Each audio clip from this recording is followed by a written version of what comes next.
ang maaaring lumabas na mga katanungan mula sa ulum al-Quran. Ito ang kaalaman sa Quran and also ay tafsir. Inshallah, sa abot nating mga kaya, ay ating bibigyang paliwanag ang bawat katanungan. Naway gising pa ang lahat upang makipag-cooperate sa atin sa oras at gabing ito. Tulad ng ating gawain, sasagot tayo, participate, walang masamang magkamali, dahil sa pagkakamali, doon tayo natututo. Pero marami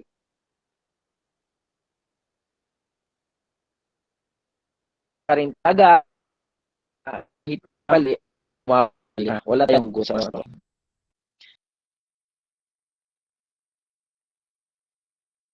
Dito sa unang katanungan ay I don't know, I tried itong sagutan, I tried na ipagtanong-tanong itong tanong na to, hindi ko talaga siya magets. Ano yung tinutukoy dito?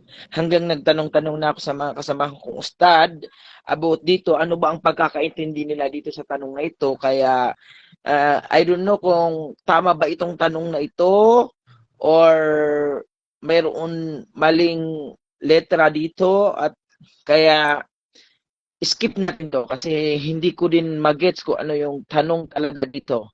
I tried ko ano yung tinanong ko yung mga kasamahan ko kung ano yung pagkakaintindi nila dito but kahit sila ay naguguluhan dahil hindi namin mabatid kung ano talaga yung pinupunto dito sa tanong na ito. Kaya let's proceed to question number 2. Okay.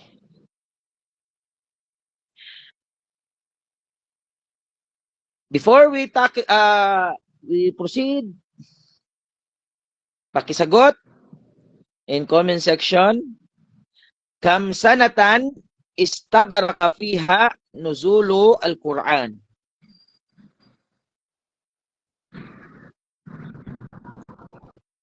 Kam sanatan istagraka fiha nuzulul Quran. Letter B.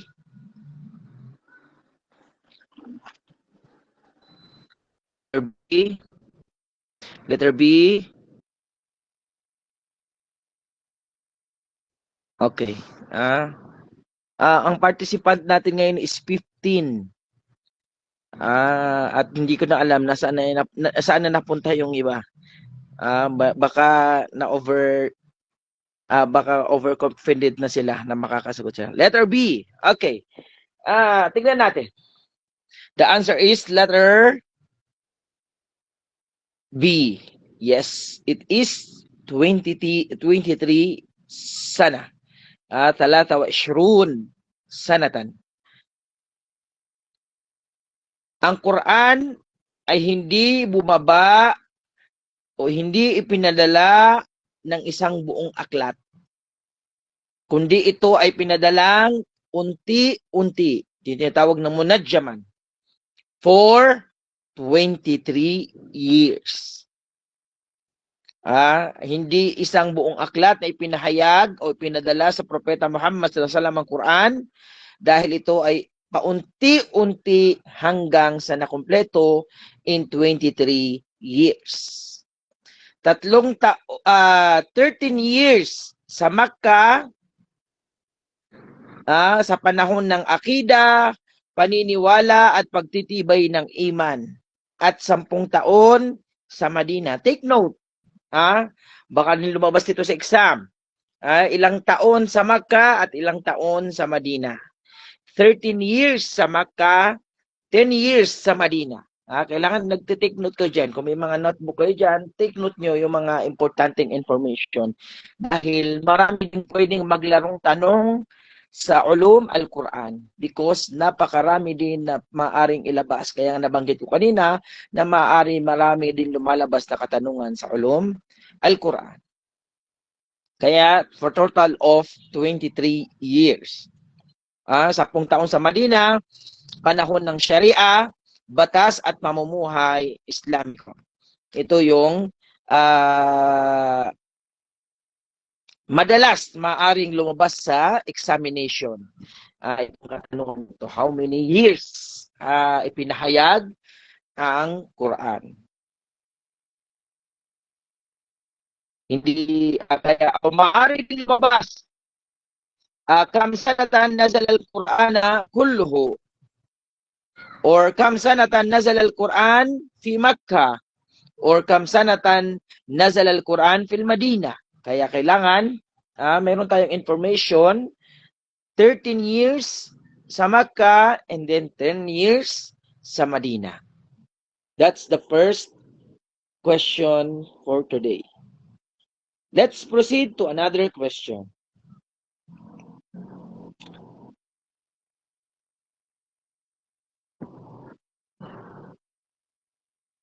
يقول الله وجعلنا عليها سافلها هذا الابتلاء من قوم من. Okay? Sagot.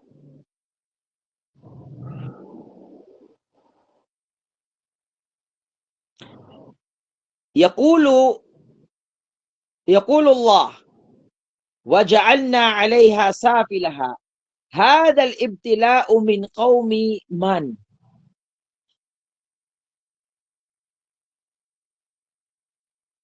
Sinabi ng Allah, waja'alna 'alayha safilaha. Kaninong pagsubok or parusa ng isang grupo ang ayat na ito? Letter D. Letter D.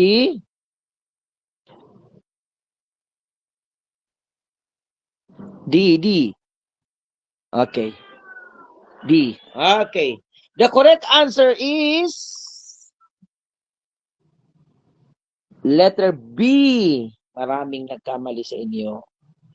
Letter B. Okay. At least, ngayon, malalaman nyo na. Alam nyo na. Ang tanong na ito, ayat na ito, waja'alna 'alayha safilaha, ay tumutukoy sa parusang ipinataw ng Allah sa bayan ng propeta Lut alayhi salam. Ang kahulugan ng ayat na ito, at aming ginawa ang ibabaw nito ay ibaba nito. Sabihin nito, ibinalitad ng Allah yung kanilang lupa. Ibig sabihin, biniligtad ng Allah ang kanilang bayan bilang kaparusahan dahil sa matinding kasalanan at imoralidad ng kanilang ginagawa. Ang talatang ito ay mababasa natin sa Suratu Hud.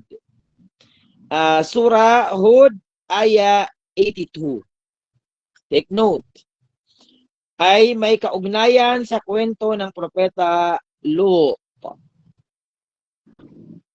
Ang Lot, ito yung panahon na dumami ang mga kabaklaan. Isa sa malalaking nang ganap sa panahon ng Lot alayhi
Okay, ako parang nawala.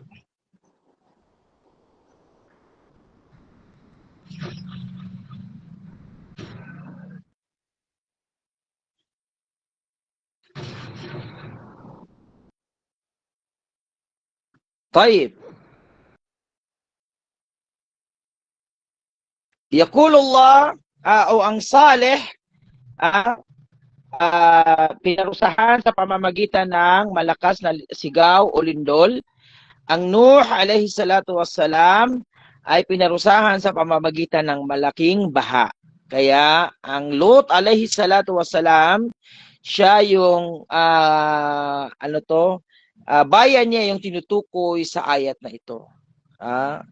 Kaya take note, maaring itanong din sa inyo, itanong sa ibang katanungan, qauluhu ta'ala wa ja'alna 'alayha safilaha yadullu ala adabi qaumi man. Maaari ito din yung katanungan na pwedeng ipalit sa tanong na ito. Ang sagot din ay Lut. Or ma naw'ul adabi alladhi unzila ala qaumi Lut. Or ay tanong, anong uri ng parusa ang ipinadala sa bayan ng Lut alayhi salatu wassalam? Ang sagot ay qalbul qura fawqaha tahtaha. Ito yung binaliktad ng Allah subhanahu wa ta'ala, or ang ayat ng Allah wa ja'alna 'alayha safilaha. Or itanong din sa exam, fi ayyi suratin dhukira qalbu qura qaumi Lut. Anong sura? Siyempre, surah Hudin. Surah Hud. Kaya mababasa natin sa surah Hud ang kwento o mga kaparusahan na ipinarusa ng Allah subhanahu wa ta'ala. Okay. Another question. Question number 4. Awwalu nuzulil Quran fi. Sagot. Letter A. Letter A. Letter A. Letter A.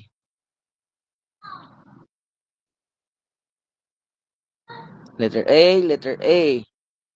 Yung iba makiparticipate. Walang mawawala. Walang bayad. Pumindot. Hindi masamang pumindot at hindi masamang magkamali. Mas maganda nang magkamali ka dito kaysa magkamali ka sa exam. Okay, letter A. MashaAllah. Tingnan natin kung ito ay tamang sagot. Okay. The correct answer is letter A. Awwalu nuzulil Quran fi ghari Hirain. Ang unang pagbaba ng Quran ay naganap sa Ghari Hirain, kung saan nag-iisa at nagmumuni-muni ang propeta sallallahu alaihi wasallam, at doon bumaba ang unang talata. Alam niyo ito ng Quran sa pamamagitan ni Jibril alaihi salatu wasallam. Ito ay ang Iqra bismi rabbikal ladzi khalaq. Kaya kapag itinanong sa exam, take note, huwag kakalimutan, huwag kayong malito sa Makkah, Madina, Masjid Aqsa. Basta ang tanong, saan unang bumaba ang talata ng Quran, ay ang eksaktong sagot ay ang Ghari Hira. Ito yung eksaktong sagot. Hindi ang Makkah. Totoo na ang Makkah ang lugar kung saan nagsimula ang da'wa. Ngunit ang tiyak, ang tanong ay ang tiyak, specific, unang pagbaba ng Quran. Ang eksaktong lugar ay yung kuweba, hindi ang buong lungsod. Take note that. Kaya hindi natin pinili ang Makkah. Pangalawa, Al-Masjid al-Aqsa. Ang Masjid al-Aqsa ay may kaugnayan sa Isra al-Mi'raj, hindi sa wahi. Walang Quran na unang bumaba roon. And then, ang Madina ay lugar ng hijra, pagpapatupad ng Sharia, hindi pa bumababa ang Quran doon sa simula. Kaya ang tamang sagot ay ang letter A. Gari Hirain.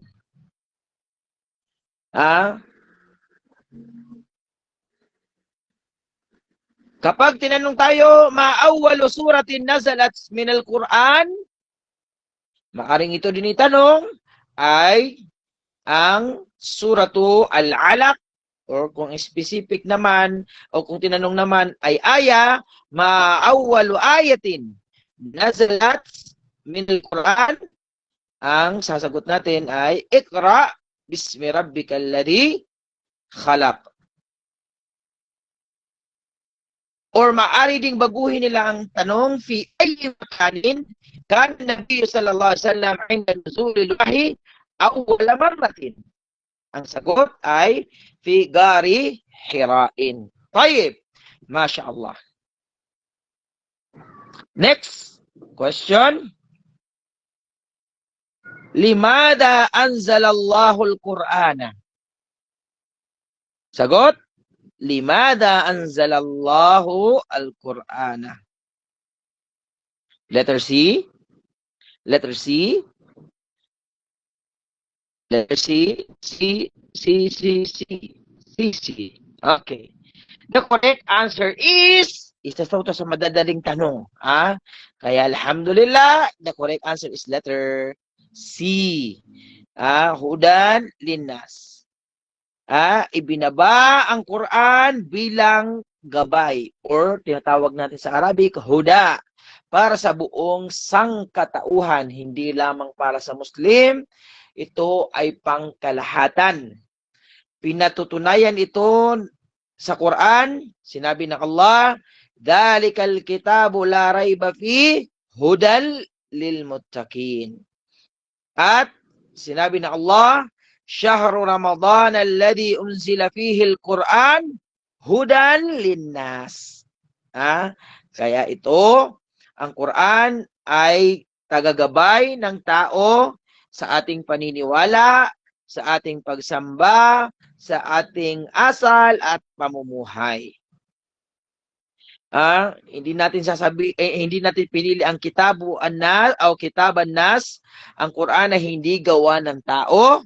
Ito ay salita ng Allah at hindi aklat ng tao. Al-wiqayatu lin-nas, totoo ang Quran ay nagbibigay ng proteksyon, ngunit hindi ito ang pangunahing layunin ng pagbaba nito. Ang pinakaugat ay gabay, hindi lamang proteksyon. And letter D, sifatillah.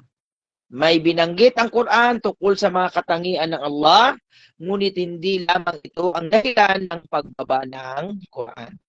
Ang tanong ay pangunahing layunin, hindi bahagi lamang ng nilalaman, kaya tandaan, fahmus su'al, nisful jawab.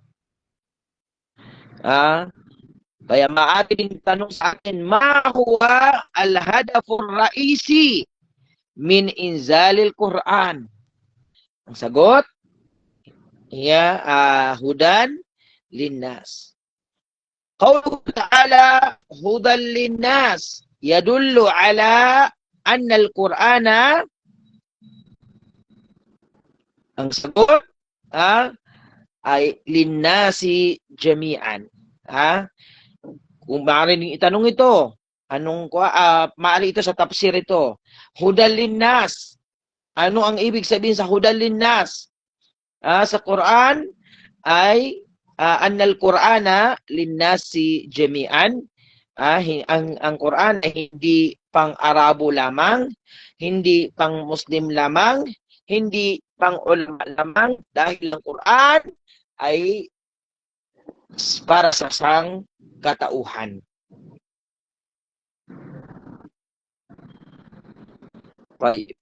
Next question.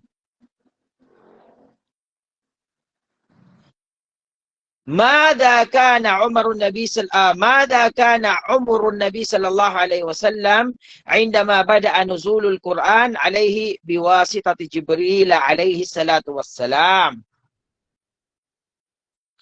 The answer is letter C, letter C, letter C, letter C, letter C, letter C, letter C, letter C. Okay. The answer is letter C. Mumtaz. Barakallahu fikum. MashaAllah. The answer is letter C.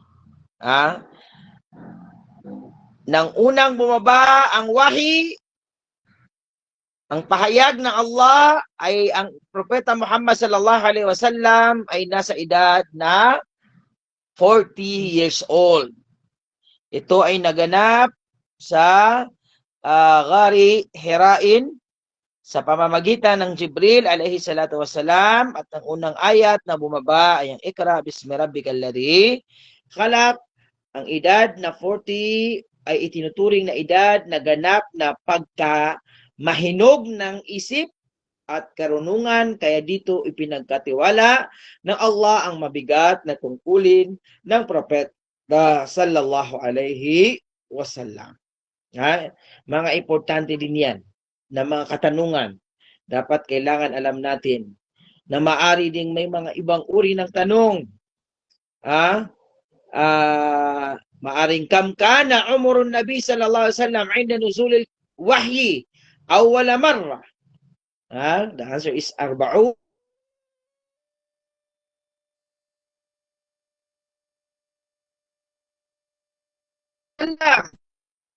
Jibril alaihi salatu wa salam.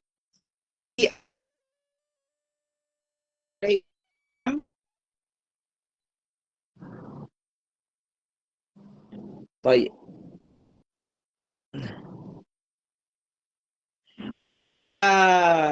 في أي سن بلغ النبي صلى الله عليه وسلم كمال العقل وبدأت الرسالة. The answer is 40. Ayan yung mga maaaring katanungan na pwedeng ipalit nila. Kaya itong pagre-review natin, hindi man ito yung eksakto na lumabas sa exam kung sakali, pero maaaring inuulit-ulit lang nila sa ibang pamamaraan ng katanungan. Kaya intindihin at basahin ng mabuti ang eksaminasyon o ang tanong. Okay, another question.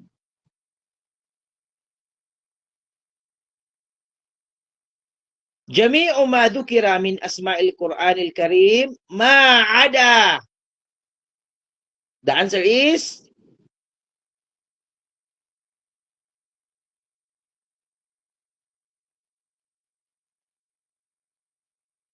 lahat ng nabanggit dito ay tinatawag din o ibang term ng Quran.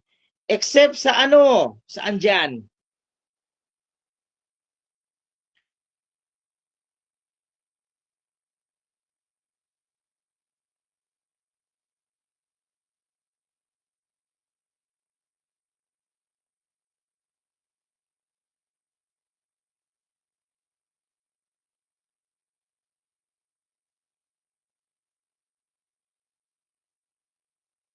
Letters.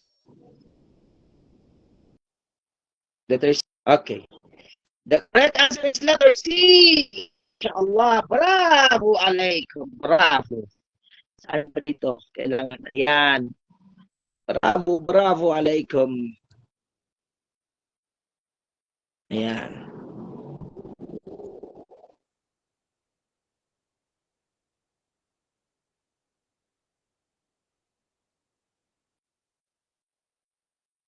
Ang tanong ay isa. Ang Quran ay may tiyak na pangalan na binanggit mismo sa Quran tulad ng Al-Furqan, Al-Kitab, at Dhikr. Ngunit ang mawa'idha ay paglalarawan ng Quran. Hindi ito ang opisyal na pangalan ng Quran. Ang Quran, binanggit ng Quran, Tabarakalladhi nazzala al-Furqan. Tunay na pangalan ng Quran dahil ito ay naghihiwalay ng katotohanan at kamalian. Al-Kitab, dhalikal kitabu la rayba fi. Madalas natawag sa Quran. Isa sa pinakakilalang pangalan ng Quran. Tandaan, paarin mo kasi yan sa tanong. Ad-Dhikr, inna nahnu nazzalna ad-Dhikra. Tumutukoy sa Quran bilang paalala at paalala ng Allah subhanahu wa ta'ala.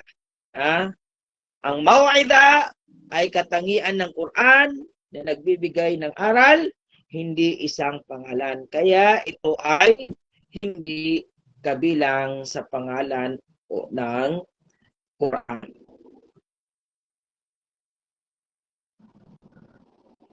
Kaya ingat din kaya kapag may mga nakakalitong tanong or may mga ibang katanungan, basahin niyo para mas maintindihan. Sinabi ng Allah, qawluhu ta'ala, inna nahnu nazzalna dhikra. Yadullu anna dhikra huwa sa tafsir. Makaliitan mo ito sa tafsir. Anong ibig sabihin ng dhikr? Ito ay ang Al-Quran.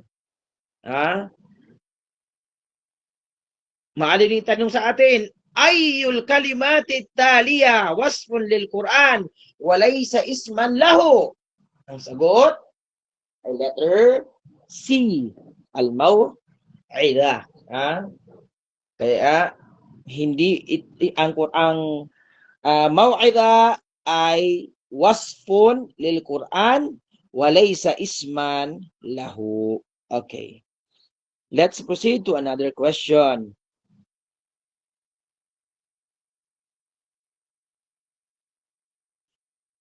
في سورة البقرة قال الله سبحانه وتعالى وإذ قال ربك للملائكة إني جاعل في الأرض خليفة من المقصود بكلمة خليفة. Letter A. Letter A. Letter A. Letter A. A. Okay. Another. Masya Allah. Ay, hindi ko pa pala nailalabas yung tamang answer. Na-excited ako tuloy. Okay. The correct answer is ano yun? Letter A. The answer is letter A. Ang talata, ang ayat na ito ay sa Suratu Al-Baqarah, ayah 30. Ang salitang khalifa ay tumutukoy sa tao na itinalaga ng Allah upang mamahala at mangalaga sa lupa alinsunod sa kaniyang batas. Ang unang khalifa sa lupa ay si Propeta Adam alayhi salatu wassalam at mula sa kanya ay nagmula ang buong sangkatauhan. Ibig sabihin ng khalifa, tagapangasiwa ng lupa, may pananagutan, responsibility, hindi absolute na may-ari, susunod sa utos ng Allah. Ang jinn, may mga jinn na nauna nang nanirahan sa lupa, ngunit hindi sila tinutukoy bilang khalifa sa talatang ito. Ang konteksto o ayat-ayat na ito ay paglikha ng tao. Ang mga malaika naman ay walang kasalanan, ay sila lamang ay sumusunod, ngunit hindi sila nilikha upang mamuhay at mamahala sa lupa tulad nating mga tao. At ang syaitan ay mapanghimagsik, tinakwil dahil sa pagsuway at hindi kailanman itinalaga bilang khalifa. Bagkus ito sila ay kaaway nating mga tao. Kaya maaring lumabas sa katanungan. Take note, man huwa awwalu khalifatin fil ard? Adam alayhi salatu wassalam.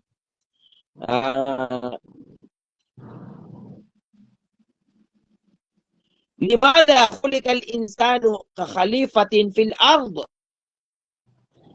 Bakit nilikha ang mga tao upang sila ang mamahala sa lupa? Liya'budallaha wa ya'mural arba. Para sambahin ng Allah at pangalagaan, pangasiwaan ang kalupaan.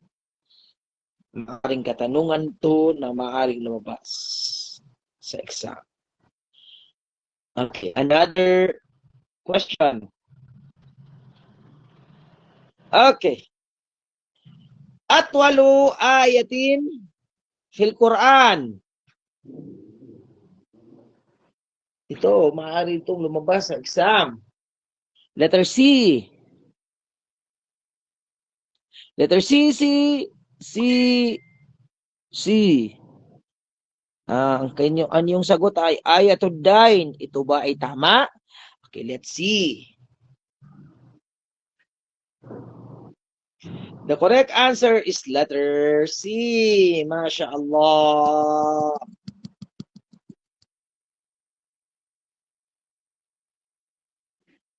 Okay. Ayatu ad-dain. Ang pinakamahabang aya sa Quran ay ayatu ad-dain na natatagpuan natin sa anong sura? Sige nga.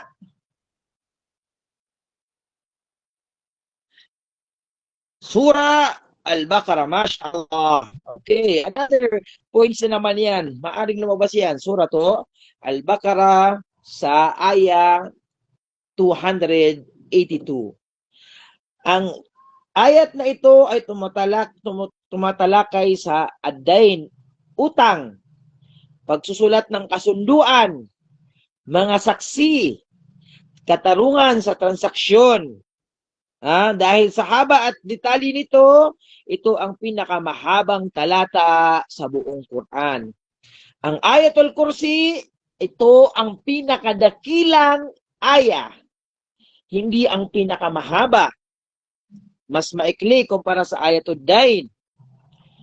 Ang huling ayat o ang akhiru surat al-Baqarah, ang huling ayat sa surah al-Baqarah ay binubuo ng 2 aya.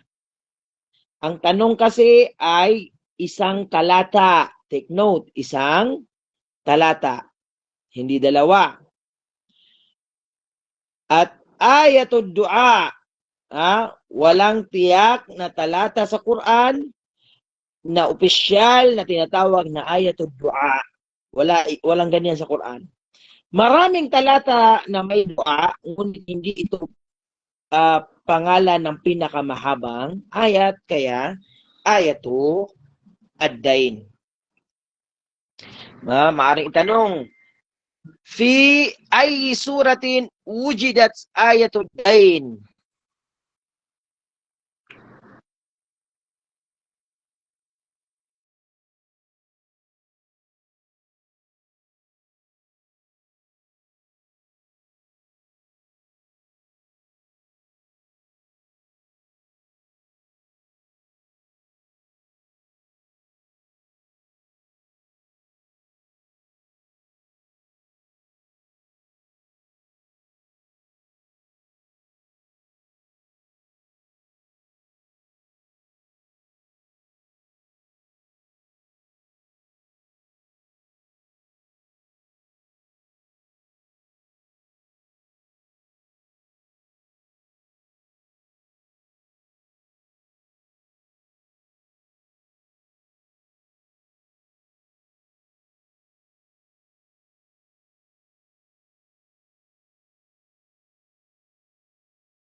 I'm back, I'm back.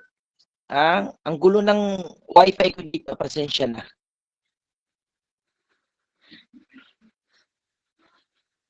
Okay. Ito, ay. Next question tayo. Dahil malapit ng ating oras. Qauluhu ta'ala. Ay.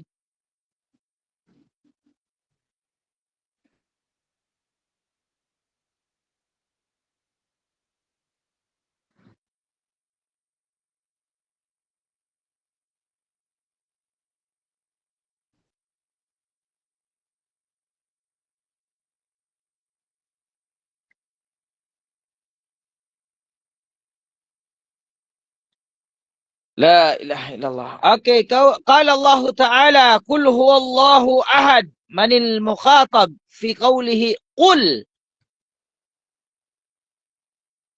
The answer is letter D. D. D. Okay. The correct answer is, alis ka dyan. Okay.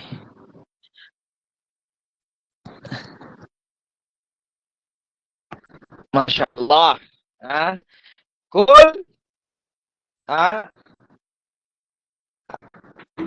Ang salitang kul ay fi'lu al-amr na ang ibig sabihin ay sabihin mo. Sa Quran, kapag sinabi ng Allah ang kul, ang direktang kinakausap ay ang propeta Muhammad. Ibig sabihin, si Allah ay nag-uutos, si propeta Muhammad sallallahu alaihi wasallam ang tagapagsalita, ang mensahe ay pinaparating sa buong sangkatauhan, kaya tama ang sagot natin na si Propeta Muhammad. Hindi si Propeta Nuh ay hindi ang tinutukoy sa Suratul Ikhlas. Ang sura na ito ay binaba sa Propeta Muhammad sallallahu alaihi wasallam. Hindi rin kay Propeta Isa ay alayhi salam ay hindi ang kausap sa aya na ito. Wala siyang kaugnayan sa utos ng Allah sa Suratul Ikhlas, at hindi rin ng Musa alayhi salatu wasalam dahil ang binigay sa kanya ay Taurah, hindi Quran. Ang Quran ay eksklusibong ibinaba sa ating propeta sallallahu alaihi wasallam. Kaya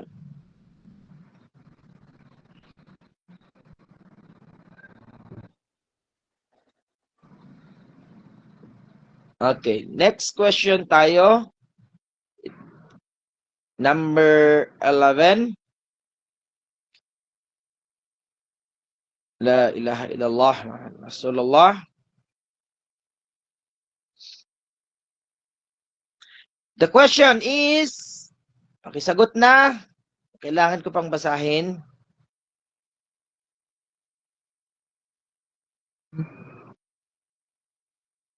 Ayyul makanin alladhi nazalat fihi awwalu ayatin fil Quran?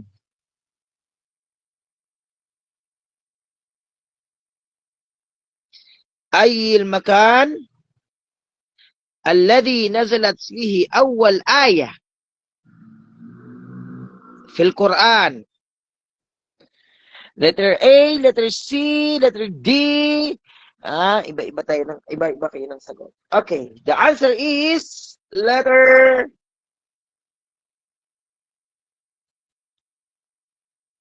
C. Okay, siya nakatama at nakasagot ng mali. Bigyan pa rin yan ng jacket with 5,000 pesos. Okay. Ang unang talata ng Quran ay bumaba sa Jabal Nur, kung saan matatagpuan ng Hirai. Dito nag-iisa ang propeta sallallahu alaihi wasallam nang bumaba ang unang wahi sa pamamagitan ni Jibril alayhi salatu wasalam. Kapag ang tanong ay lugar, makan, kung saan bumaba ang unang aya, ang tamang sagot ay Jabal Nur. Hindi lang Makkah o ibang bundok. Ayatu Rabbin, hindi ito lugar, kundi isang parirala. Mali ang kategorya, ang tanong ay lokasyon. Habalut Tur, ito ay ang Mount Sinai. Ay may kaugnayan kay Propeta Musa alayhi salatu wasalam. Walang unang wahi ng Quran na bumabaro. Ang Jabal Uhud ay Mount Uhud ay kilala sa labanan sa Uhud. Hindi ito bumaba ang unang aya talata sa Quran.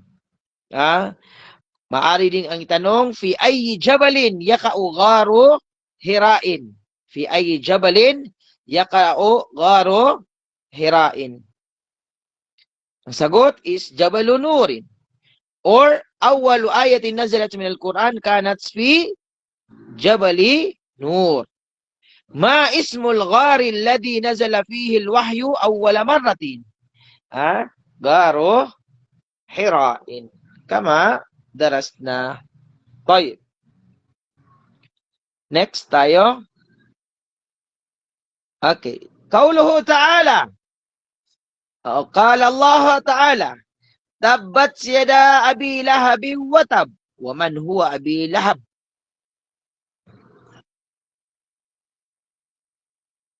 Letter B. Letter B. Letter B. B. B. B. B. Okay. Tingnan natin kung tama ba ang inyong sagot. B ba or D? Okay, letter B. Amun Nabi sallallahu alayhi wasallam. Ang Abu Lahab ay tiyuhin ng Propeta sallallahu alaihi wasallam sa kanyang ama. Ang kanyang tunay na pangalan ay Abu Lahab.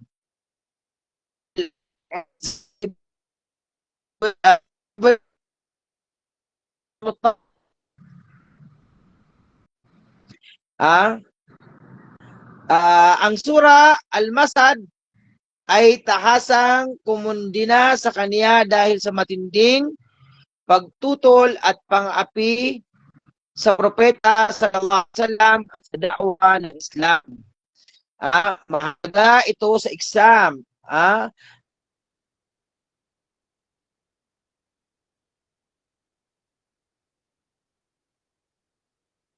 Propeta sallallahu alaihi wasallam.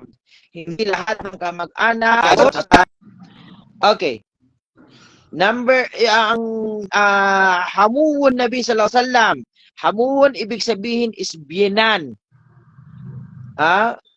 Jaddun Nabi, ibig sabihin is grandfather or lolo. Khal,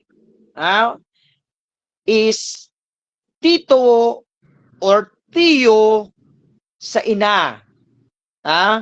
Pagkaibahin mo, kapag nabasa nyo sa exam, yung am at yung khal, ang kinaibahan nila, ang am ay ginagamit sa mga tito na kapatid ng iyong tatay. Ang khal ay mga tito na kapatid ng iyong nanay.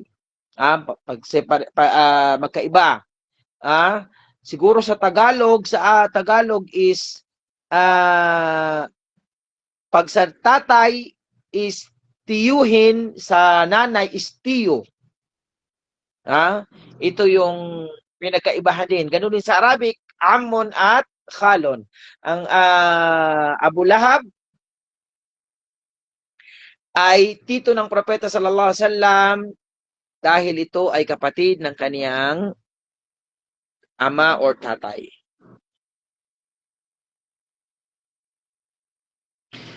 Kapag tinanong, suratu Tabbat Yada Abi Lahab, suratu Tabbat Yada Abi Lahab, tusamma bimada? Anong sura? Sige nga, pakitype. Anong sura?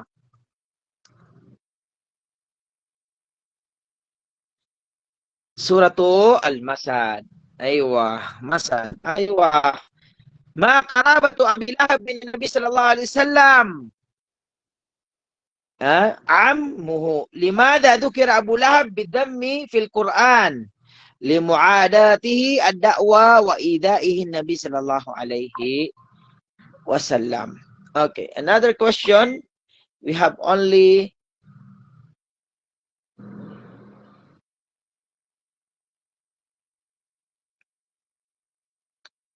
uh, 4 minutes. Question number 13. The answer is كم عدد الآيات من سور الماعون؟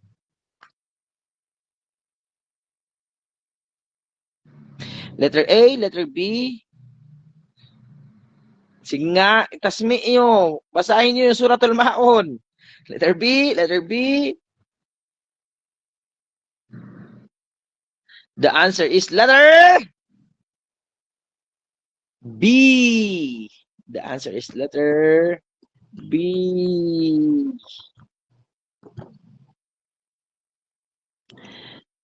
Ang surah Al-Maun ay binubuo lamang ng 7 ayat. Ito ay kabilang sa mga maiikling sura at tumatalakay sa pagpapabaya sa mahirap at ulila, pagpapakita ng riya sa pagsamba at pagpapabaya sa sala. Dahil malinaw ang bilang ng talata, madalas itong itinatanong din na katanungan.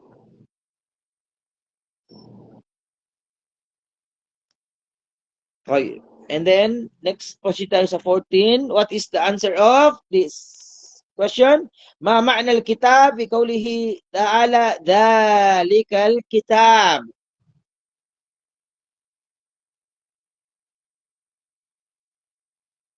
The answer is letter C. C, B, C. C, B, B, C. Okay, the answer is, nakuha na natin kanina to. Al-kitab, at tinatawag ang kitab ay parati ay ang Quran. Hindi hadith, hindi al-hadith wal Quran, hindi al-ijma. Okay, klaro na yan. Let's proceed to question number 15. Question number 15. As-suratu fil Qur'ani dhukira akhiru ayatiha nabiyan. Musa wa Ibrahim alayhi massalatu wassalam. What surah?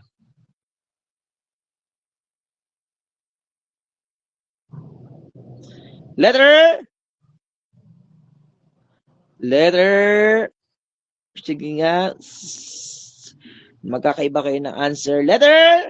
The correct answer is letter D. Suhufu Ibrahim wa Musa.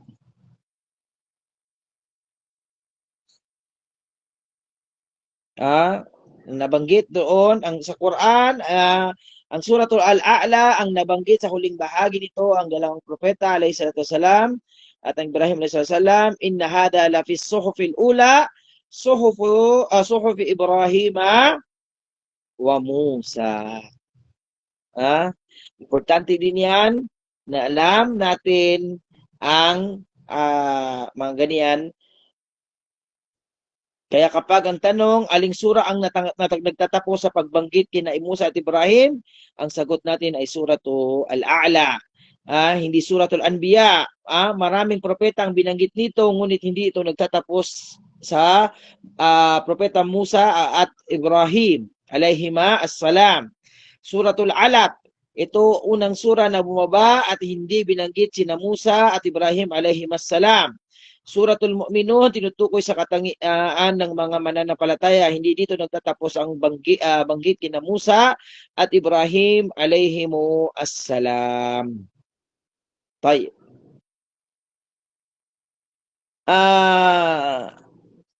Hanggang dito na lang siguro. Andito ba si Sheikh? Kanina nakita ko si Sheikh.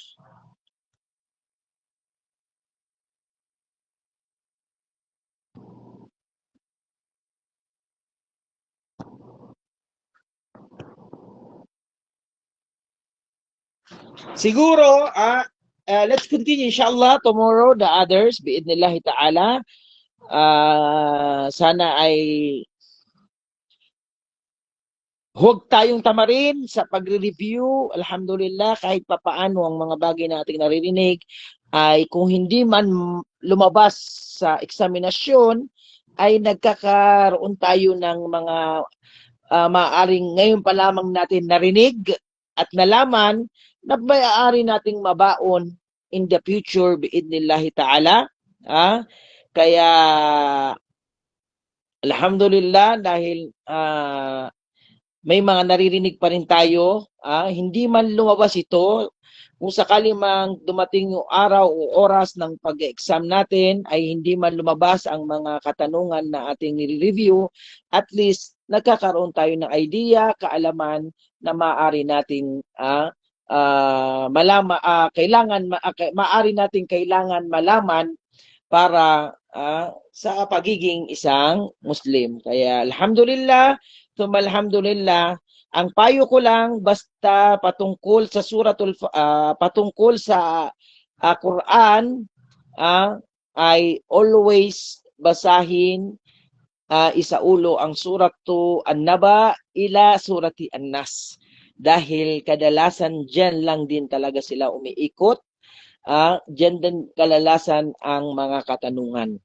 Ako, naalala ko din nung ako'y nag-exam, ay nabanggit ko nga sa inyo nung ating orientation kung paano namin ni-review yung suratu An-Naba ila surati An-Nas. Yung isang kasamahan namin na Hafidhul Quran ay pinabasa namin while nagta-travel kami papuntang Baguio para reminders po, paalala lang sa maalala din namin yung mga ayat. Walhamdulillah, pero sa kabutihang palad, alhamdulillah, ang lumabas sa exam namin ay napakadali.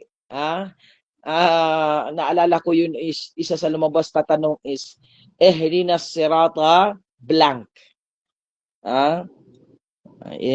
Sinong hindi maka-answer doon, wag nang sumali sa Kialis. Ihdinas siratal blank. Ito yung sa suratu Al-Fatiha. Kaya kung hindi kayang sagutin yon, wag nang umasang makasagot sa iba. Biro lang. Baka naman nung dumating sa oras na yun is na black-minded, kaya kahit anong mangyari, wala tayong magagawa. Okay, alhamdulillah, alhamdulillah, sana ay nasa mabuti tayong kalagayan at isabuhay at tandaan natin ang ating mga naririnig. Baka sakaling lumabas man at kung hindi man lumabas ay mayroon tayong mga nabaon sa ating pagre-review. Hindi naaaksaya ang ating mga oras. Alhamdulillah. Hanggang dito na lamang. Barakallahu fikum. Wafakakumullah. Naktafi bihada. Assalamualaikum warahmatullahi wabarakatuh. Mayroon pang susunod sa atin, Sheikh Husni, biidnillahi ta'ala.